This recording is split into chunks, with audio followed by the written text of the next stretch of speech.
What's up, runs? This is Coach Joe, the Bicep Bro, here with you on a tutorial on front interior raises on a cable. Let's get to business. So starting first with the setup, position and attach a handle of choice. I'm using a rope here. Position the pulley slightly lower than your knees so that you can take full advantage of the constant tension. And that is why it is also ideal to stay relatively close from the pulley too.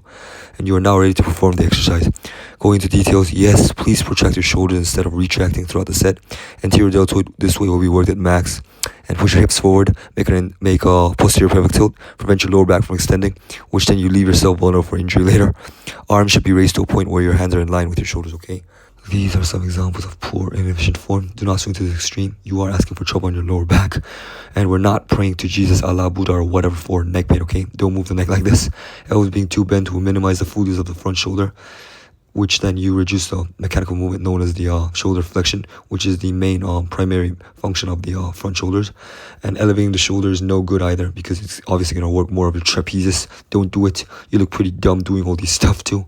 And I'd use suitable weight to avoid all these in the first place. Yes, so many countless of good variations exist. Other form of grip handles on the cable, a dumbbell unilaterally, or a bilateral movement including a barbell or a plate and so on.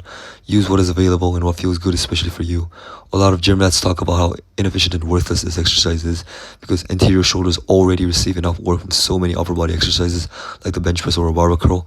But honestly, if you still find it hard to feel your front shoulders, I say there is no harm in adding this to your workout program.